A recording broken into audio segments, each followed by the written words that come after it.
Hello everyone, welcome back to my channel Becoming Proactive with Soumya Agarwal. And if you're new to this channel, let me introduce myself. My name is Soumya Agarwal and currently I'm a CA final student.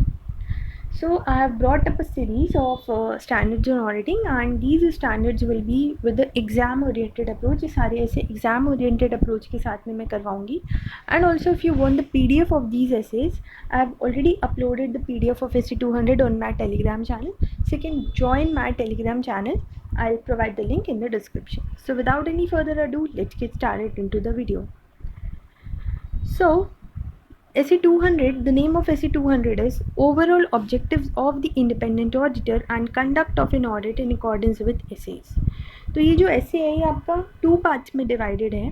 पहला जो part है that talks about कि independent auditor के क्या objectives हैं and जो हम audit करेंगे वो हम कैसे करेंगे, जो भी स्टैंडर्ड्स उस पर्टिकुलर सिचुएशन पे एप्लीकेबल होंगे उन सारे ही स्टैंडर्ड्स की रिक्वायरमेंट्स को फॉलो करते हुए we have to conduct the audit. Okay. Also एक टर्म इसमें है इंडिपेंडेंट. तो इंडिपेंडेंट का मतलब क्या होता है? इंडिपेंडेंट का मतलब है that we are not dependent on anyone. So an auditor is supposed to be independent. whenever he is giving his report, whenever he is obtaining any assurance, he should be independent. तो independent का मतलब क्या हुआ? That he is not influenced by anyone, he is not pressurised by anyone. whatever decisions, whatever opinions the auditor is expressing, they are free from any kind of influence, and those opinions are as per the judgment, as per the professional judgment or the skills of the auditor.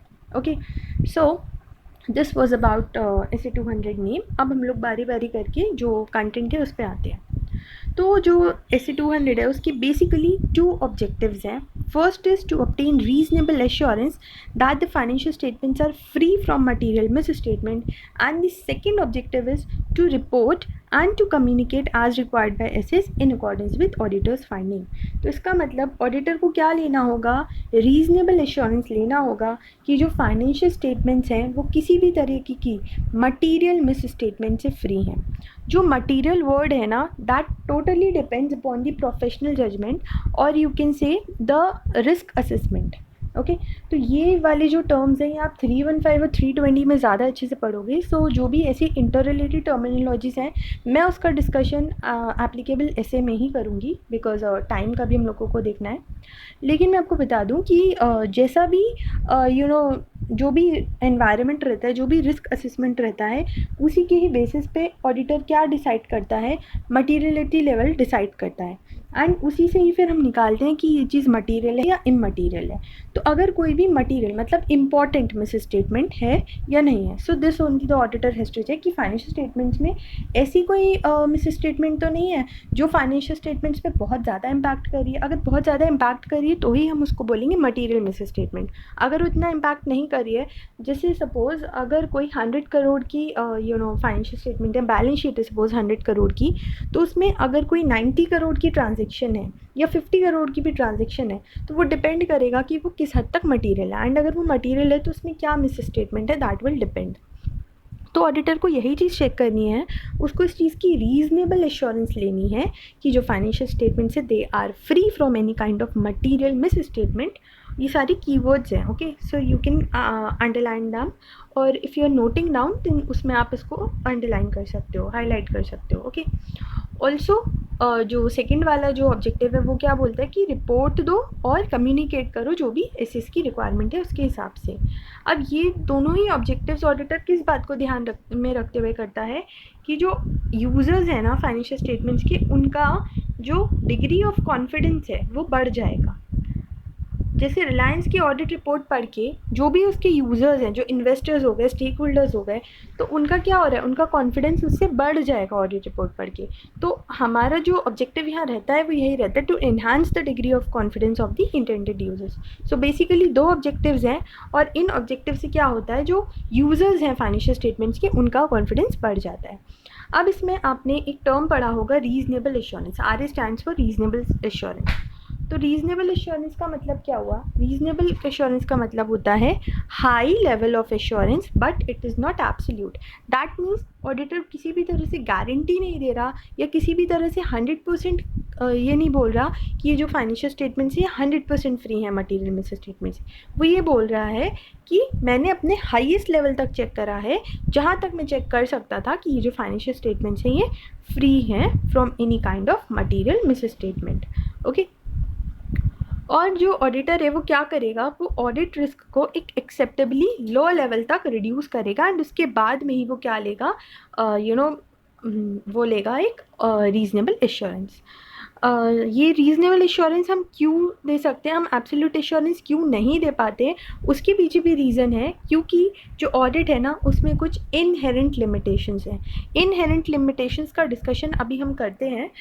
ये चलो पहले वही आपको करवा देती हूँ, inherent limitations क्या हैं। तो अभी तक हम लोगों ने क्या पढ़ा, हमने ऑब्जेक्टिव्स के बारे में पढ़ा, और ऑब्जेक्टिव्स में एक टर्म निकल के आया रीज़नेबल एश्योरेंस। और हम एब्सोल्यूट एश्योरेंस इसलिए ही नहीं दे पाते हैं क्योंकि हमारे जो ऑडिट है उसमें क्या है, कुछ इनहेरेंट लिमिटेशंस हैं। अब वो जो इनहेरेंट लिमिटेशंस हैं वो ना 4 पार्ट्स में डिवाइडेड है। एक तो हो गया नेचर ऑफ फाइनेंशियल रिपोर्टिंग, एक हो गया nature of audit procedures, third is your timeliness in cost, और जो फोर्थ है वो क्या है, फोर्थ है वो अदर लिमिटेशंस है कुछ। तो नेचर ऑफ फाइनेंशियल रिपोर्टिंग का क्या मतलब हो गया, फाइनेंशियल रिपोर्टिंग कौन करता है, मैनेजमेंट करता है। जो फाइनेंशियल स्टेटमेंट्स है वो कौन प्रिपेयर करता है, मैनेजमेंट करता है ना। आप किसी भी कंपनी में जाते हो तो क्या आप प्रिपेयर करते हो फाइनेंशियल स्टेटमेंट्स, नो, वो तो क्लाइंट का काम होता है, मैनेजमेंट का काम होता है। अब फाइनेंशियल रिपोर्टिंग में भी you must have seen, you must may be learning, you must be learning, not maybe, you must be learning about various Indias. Also, if you are in intermediate, you must be learning about your accounting standards, and also बहुत सारी other भी चीज़ें होती हैं जो while doing the preparation of financial statements or while doing financial reporting you have to consider. तो अब सारी की सारी चीज़ें आपने कंसीडर करी हैं नहीं करी हैं ये तो उसी को पता होगा ना जो बना रहा है। तो अब जो प्रिपरेशन है वो कौन करता है, वो मैनेजमेंट करता है, और जजमेंट भी मैनेजमेंट ही अपना लगाता है। अब बहुत सारे इश्यूज़ इन्वॉल्व हैं, आपने सीए करा है, आपने और तरह से पढ़ाई करी है, और मीन्स आपके पास में और ज़्यादा स्किल्स हैं उस चीज़ को चेक करने की, लेकिन अब जो बंदा फाइनेंशियल स्टेटमेंट्स बना रहे उसके अपनी अलग नॉलेज होगी। तो ये यहाँ पे क्या आ जाता है, एक सब्जेक्टिविटी आ जाती है कि कैसे वो एप्लीकेशन कर रहा है, राइट। तो यहाँ पे क्या आ जाती है, सब्जेक्टिविटी आ जाती है। अब इस सब्जेक्टिविटी को आप पूरी तरह से एलिमिनेट नहीं कर सकते हो, आप अपने स्टैंडर्ड्स के अकॉर्डिंग चेकिंग तो कर सकते हो, but you can not completely eliminate that subjectivity of decision making.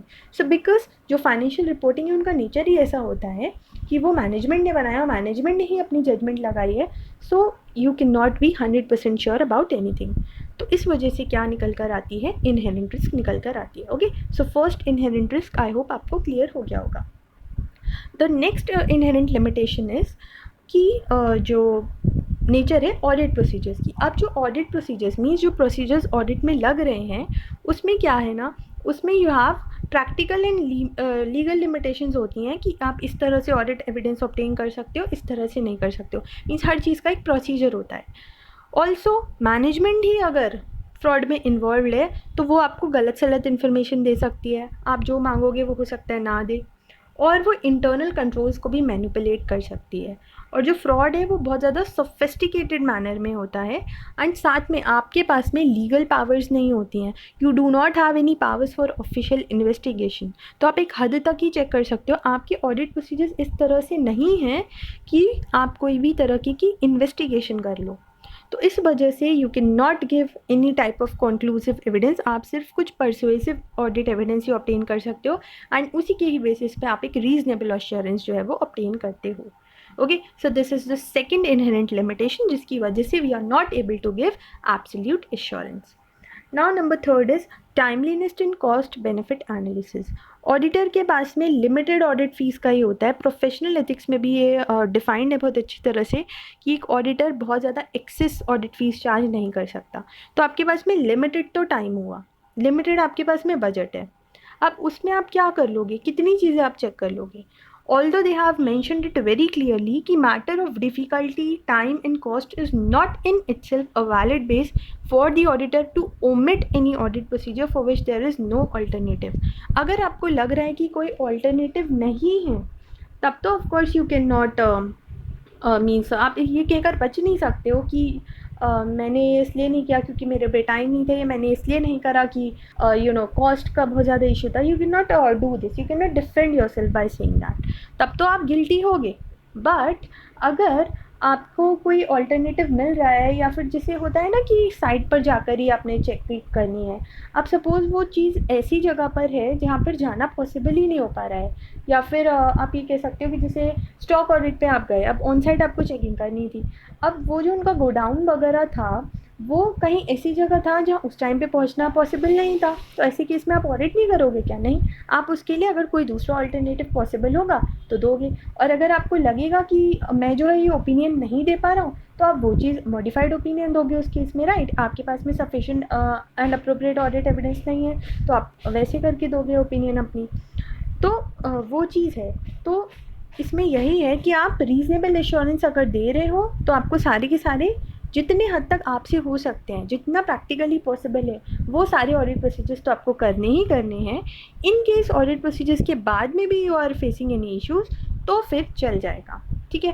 तो इसमें ये बोल रहा है कि आप ओमिट नहीं करोगे अगर कोई इसका ऑल्टरनेटिव नहीं है, लेकिन सारे ऑडिट प्रोसीजर्स लगाने के बाद में भी इफ़ यू आर फीलिंग, तो इस मतलब फीलिंग क्या, इसी वजह से जो है वो एब्सोल्यूट एश्योरेंस पॉसिबल नहीं होता, क्योंकि पॉसिबल होता ही नहीं है कि सारे के सारे ऑडिट प्रोसीजर्स जो है वो ऑडिटर एक्सरसाइज कर ले, ऑडिटर लगा ले। ओके, देन कुछ अदर लिमिटेशंस भी हैं कि फ्रॉड में अगर मैनेजमेंट ही कॉल्यूट कर जाए, मैनेजमेंट ही इन्वॉल्व है फ्रॉड में, या फिर non disclosure of related party से कैसे ट्रांजेक्शन्स हो सकते हैं। आपका AS 18 और इंडिया 24 अच्छी तरह से बताता है कि डिस्क्लोजर बहुत ज़्यादा ज़रूरी है, क्योंकि जो रिलेटेड पार्टी है कहीं ना कहीं माना जाता है कि वहाँ पर बायसनेस हो सकती है, तो वो चीज़ जो है उसका डिस्क्लोजर बहुत प्रॉपरली होना चाहिए। बट अगर ऐसा नहीं हुआ तो फिर non compliance with laws and regulations, अगर कहीं पे ऐसा हुआ है तो, एंड अगर मैनेजमेंट ने आपको इनसफिशिएंट इन्फॉर्मेशन दी, तो यही सारे रीजंस हैं जिसकी वजह से हमको कंसीडर करते हैं हम जितना हद तक हो सकता है उतने हद तक भी reduce it, but in inherent limitations की वजह से हम लोग क्या नहीं दे सकते हैं, एब्सोल्यूट एश्योरेंस नहीं दे सकते हैं। Okay, so this was about your inherent limitations. उसके बाद में हम आते हैं हम रिस्पॉन्सिबिलिटीज़ क्या हैं मैनेजमेंट की या TCWG की। तो मैनेजमेंट और TCWG की ये रिस्पॉन्सिबिलिटीज़ हैं कि एक तो वो प्रिपरेशन करें फाइनेंशियल रिपोर्टिंग फ्रेमवर्क की एज पर AFRF कर लो इसको। What is AFRF? Applicable financial reporting framework. अब ये क्या है ये मैं पहले आपको बता देती हूँ।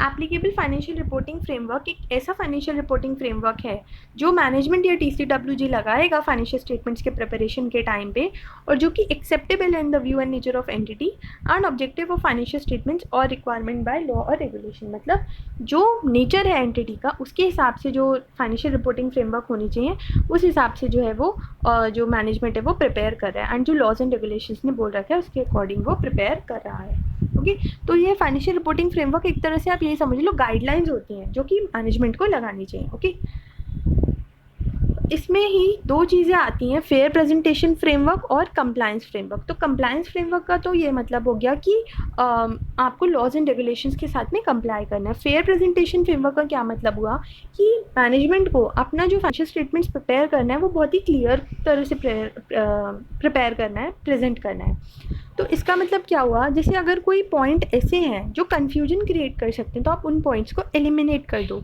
या फिर अगर आपको लग रहा है कि मुझे यहाँ एडिशनल डिस्क्लोजर देने की ज़रूरत है तो यू कैन गिव दैट। तो फाइनेंशियल रिपोर्टिंग फ्रेमवर्क ये है। Okay, so this is the responsibility of management and TCWG कि वो फाइनेंशियल स्टेटमेंट्स का as per applicable financial reporting framework prepare करे।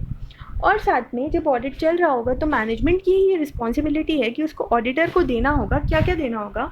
एक तो उसको सारी की सारी इन्फॉर्मेशन देनी होगी, जैसे रिकॉर्ड्स हो गए, डॉक्यूमेंट्स हो गए, जो भी रेलिवेंट हैं टू फाइनेंशियल स्टेटमेंट्स, ठीक है। वो मतलब उससे हम ये नहीं कह रहे अपने पर्सनल चीज़ें कुछ दो, जो भी आपके फाइनेंशियल स्टेटमेंट से रिलेटेड है वो सारे डॉक्यूमेंट्स वगैरह आपको देने होंगे। ओके, देन एडिशनल इन्फॉर्मेशन अगर कोई ऑडिटर ने रिक्वेस्ट करी तो वो उसको ला कर दो। और सबसे मोस्ट इम्पॉर्टेंट, अनरिस्ट्रिक्टेड एक्सेस होना चाहिए। ऐसा नहीं होना चाहिए कि आप यहाँ नहीं जा सकते वहाँ नहीं जा सकते, जिससे ऑडिटर का मन करे बात करने का, जो इन्फॉर्मेशन वो निकलवाना चाहे relevant to the purpose of audit वो निकलवा सकता है। So unrestricted access to those within the entity to which the auditor determines necessary. So these are the responsibilities of management और TCWG।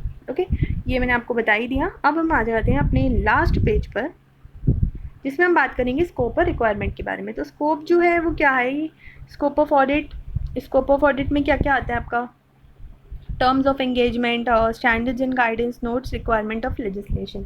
मतलब जैसा भी टर्म्स होंगी एंगेजमेंट की उसके हिसाब से ऑडिट होना चाहिए, स्टैंडर्ड्स और गाइडेंस नोट के हिसाब से होना चाहिए, और लेजिस्लेशन की जो रिक्वायरमेंट है वो सब कवर होनी चाहिए। अब आते हैं आपका रिक्वायरमेंट ऑफ एसी 200। ये एसी 200 की रिक्वायरमेंट क्या है, हम उसको क्यों फॉलो करें, क्योंकि इसमें सारी की सारी चीज़ें आती हैं। तो ये रिक्वायरमेंट है, अगर आप एसी 200 फॉलो कर रहे हो तो आपको ये सारी की सारी चीज़ें फॉलो करनी होगी। तो वो क्या है, मैंने आपको 6 बातें बता रखी हैं इसमें। देखो मैं पहले आपको ये छोटे छोटे पॉइंट्स बता देती हूँ। Number 1 is independence in mind, in not only in mind but also in appearance. That means ये मैंने शायद उल्टा लिख दिया, independence in appearance in mind है। मतलब ऐसा नहीं होना चाहिए कि ऑडिटर सिर्फ दिखने में इंडिपेंडेंट है और उसका जो काम वो कर रहा है वो किसी और के कहने पे कर रहा है। मतलब दिख तो रहा है कि अकेला आया है लेकिन एक्चुअली उसके बैक में कुछ और ही चल रहा है। ऐसा नहीं होना चाहिए। जो भी ऑडिटर का ओपिनियन है वो कैसा होना चाहिए, बिल्कुल फ्री होना चाहिए, free from any kind of biasness and as per the auditor's professional judgement होना चाहिए, as per the auditors skills होना चाहिए। ओके फिर उसके बाद में कंप्लायंस करो जो भी स्टैंडर्ड्स हैं। तो सेक्शन नंबर 143 सबसेक्शन 9 जो कंपनीज एक्ट 2013 का है वो भी ये बोलता है कि ऑडिटर की ये ड्यूटी है कि कंप्लाई करो स्टैंडर्ड्स के साथ में, और अगर कंप्लाई नहीं करा तो फिर क्या करो, तो you will be guilty of professional misconduct, कि अगर आपने नहीं करा तो फिर आप क्या करो, या तो कंप्लाई करो या भैया ऑडिट छोड़ो, और अगर आपने ऐसा कुछ भी नहीं करा, बिना कंप्लाइंस करे ऑडिट करे जा रहे हो, so you will be guilty of professional misconduct. तो यहाँ 2 लिमिटेशंस तो मैंने आपकी ख़त्म कर दी। अब मैं इतनी देर से बोले जा रही हूँ प्रोफेशनल जजमेंट। तो प्रोफेशनल जजमेंट का मतलब क्या हुआ, प्रोफेशनल जजमेंट का मतलब ये हुआ कि जो एक सीए के पास में, जो एक ऑडिटर के पास में नॉलेज है, फिर आर्टिकलशिप करके उसने जो ट्रेनिंग स्किल्स ली हैं उससे वो क्या ले, इन्फॉर्म्ड डिसीजन ले। ऐसा नहीं होना चाहिए कि उसने कुछ भी कह दिया। आप प्रॉपरली उस चीज़ को एनालाइज करो, अपना दिमाग लगाओ एंड उसके बाद में कोई भी डिसीजन दो। ठीक है, तो अब ये जो है ये डिपेंड करेगा नेचर, टाइमिंग एंड एक्सटेंट पे ऑडिट प्रोसीजर के, और मटेरियलिटी और ऑडिट रिस्क पे भी डिपेंड करेगा। ये वाला पॉइंट वैसे तो आपका 320 में कवर होगा लेकिन मैं फिर भी बता देती हूँ। मटेरियलिटी क्या होता है, जैसे सपोज़ कोई एंटिटी है उसमें आपने ये मतलब बोला है कि 50,000 तक की जो है जो अमाउंट है वो मटेरियलिटी लेवल आपने अपना डिसाइड करा है। अब इन दोनों में क्या होता है ना, इन्वर्स रिलेशन होता है मटेरियलिटी और ऑडिट रिस्क में। तो आपने कहा 50,000 मेरा मटेरियलिटी लेवल है, तो इसका मतलब 50,000 से ऊपर जितनी भी चीज़ें हैं वो आप सब चेक करोगे। ठीक है, तो 50,000 और उससे ऊपर की जो चीज़ें वो चेक करोगे और आपको लग रहा है उससे नीचे की उतनी मटेरियल नहीं। ऐसा आप तब कर सकते हो अगर आपको लग रहा है कि ऑडिट रिस्क उतनी नहीं है। लेकिन अगर आपको लग रहा है कि ऑडिट रिस्क बहुत ज़्यादा है, ऑडिट रिस्क किन किन चीज़ों से बनती है, इनहेरेंट रिस्क, डिटेक्शन रिस्क और कंट्रोल रिस्क, इसके बारे में पूरा डिटेल आप उसमें डिस्कस करोगे। ठीक है, तो इसमें क्या है, फिर अगर ऑडिट रिस्क आपको ज़्यादा लग रहा है तो मटेरियलिटी लेवल क्या कर दोगे, कम कर दोगे, क्योंकि हो सकता है कि नीचे वाले जो 50,000 से नीचे वाले हैं उसी में ही सारी मैनिपुलेशंस करी हुई हो, तो उसमें आप ज़्यादा चेकिंग करोगे। ठीक है ना, so higher the audit risk lower the materiality level and vice versa. फिर इसके बाद में evaluate whether sufficient and appropriate audit evidence is obtained while drawing conclusion. तो एक ऑडिटर को एक तो अपनी जजमेंट लगानी है as per the nature, timing and extent, और साथ में उसको इवैल्यूएट करने की क्या सफिशिएंट और अप्रोप्रिएट ऑडिट एविडेंस लिया है जब वो कंक्लूजन बताएगा, मतलब वो रिपोर्ट देने को तैयार होगा तब। Okay, so this is your professional judgement. अब उसके बाद में sufficient and appropriate audit evidence क्या होता है। Sufficient and appropriate audit evidence वैसे आप ऐसे 500 में पढ़ोगे, लेकिन सफिशिएंसी का मतलब हुआ कि अप्रोप्रिएट क्वांटिटी है, अप्रोप्रिएटनेस का मतलब हुआ अप्रोप्रिएट क्वालिटी है। ऐसा नहीं हो कि कुछ और काम हो रहा है, एविडेंस किसी और चीज़ का है, जो चल रहा है नेचर उसी का ही एविडेंस हो। ओके, इसके बारे में डिटेल हम उन रिस्पेक्टिव एसेज में ही करेंगे। फिर आता है एक बहुत ही इम्पॉर्टेंट जो रिक्वायरमेंट है ऐसे 200 का, जो ऑडिटर है उसका कैसा माइंड होना चाहिए, क्वेश्चनिंग माइंड होना चाहिए। वो एक मूवी थी उसमें परेश रावल के फोरहेड पे बना हुआ था ना question mark, I don't remember the name of that movie. तो ऐसा क्यों, हर चीज़ में आप जब ऑडिट करने जाओगे तो आपको परेश रावल ही बनना है, ऐसा क्यों। So attitude of being alert involving a questioning mind. ठीक है, अब वो अलर्ट किन किन चीज़ों के लिए रहेगा कि यहाँ पे पॉसिबिलिटी है फ्रॉड की।